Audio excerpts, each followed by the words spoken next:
आज इस प्रोग्राम में ऑनलाइन उपस्थित महाराष्ट्र के मुख्यमंत्री आदरणीय उद्धव ठाकरे साहब, इस देश के सीनियर मोस्ट नेता हमारे आदरणीय शरद राव जी पवार साहब, आदरणीय अजीत पाटिल साहब, आदरणीय बाला साहब थोराट जी, सुभाष देसाई साहब, जितेंद्र आव्हाड जी, महापौर किशोरीताई पेडणेकर मैडम, आदरणीय क्षितेश पाटिल जी, आदरणीय सुनील प्रभु साहेब, श्रीमती प्रियंका चतुर्वेदी जी, स्थानिक आमदार व आमची बहीण विद्याताई ठाकूर, विलासराव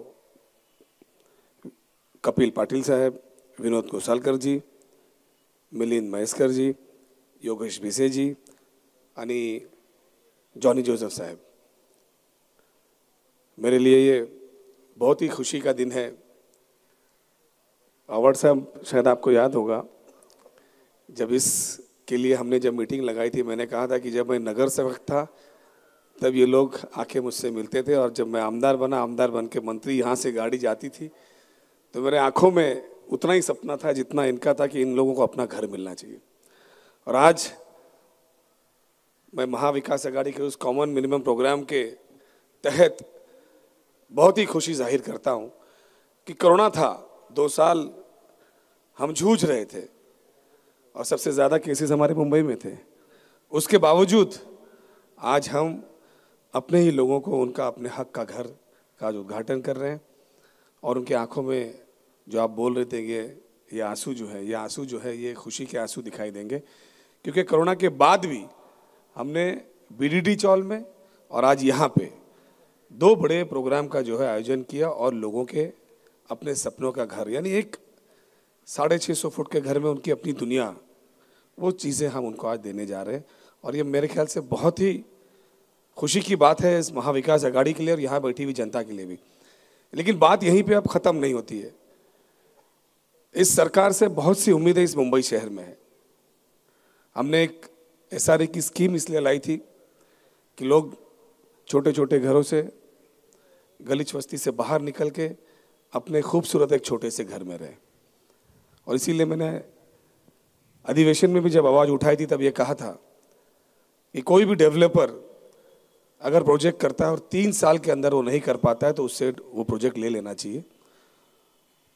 और जब ये प्रस्ताव था तभी भाड़े के लिए भी हमारे पास यहाँ के काफ़ी लोग आए थे। उस वक्त भी हमने यही नक्की किया था कि ये गरीबों की जो आस सरकार से है, चाहे हमें फ़ायदा हो चाहे नुकसान हो, चाहे म्हाडा में इसको बेनिफिट हो या नहीं हो, लेकिन इनको इनका हक मिलना चाहिए।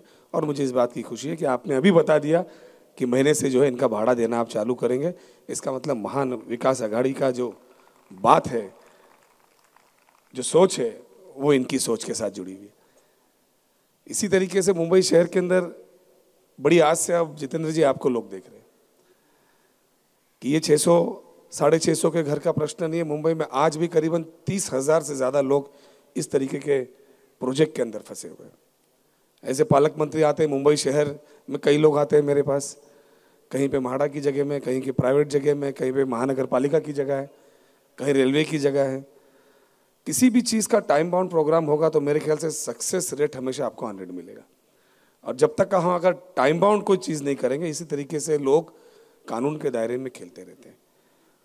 तो ये सारी चीज़ें हमने एक एक करके पटरी पे लाना शुरू किया है, और वो दिन दूर नहीं है कि हर साल में इस तरीके के हम 2-2, 3-3 भी प्रोजेक्ट किए तो मेरे ख्याल से 5 सालों के अंदर 60% से ज़्यादा मुंबई में जो लोग परेशान हैं उनको जो है घर देने का काम आदरणीय उद्धव जी ठाकरे जी और शरद पवार जी और अजीत पवार साहब और हमारे थोराट साहब के नेतृत्व में सबको वो जो सपना है वो पूरा होने का काम होगा।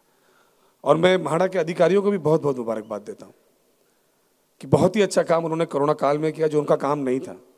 उनका इंफ्रास्ट्रक्चर का काम है, लेकिन इंफ्रास्ट्रक्चर बनाने से लेके सिर्फ मुंबई शहर में नहीं तो महाराष्ट्र के कोने कोने में जाके, चाहे वो सिडको हो, महानगर पालिका हो, ये सब लोगों ने मिलकर एक परिवार बन के महाराष्ट्र के अंदर जो इतना बड़ा मुसीबत आई थी उसको दूर करने का काम किया, उससे जुलझने का काम किया। और मैं बहुत बहुत मुबारकबाद देता हूँ जिन लोगों को अपना घर मिला है और उनसे दुआ करता हूं कि बाकी जो लोग परेशान हैं उनके लिए भी करें, ताकि जल्दी से हम लोग ये लोगों का सपना पूरा कर सके। जय हिंद, जय महाराष्ट्र। एबीपी माझा, उघडा डोळे बघा नीट।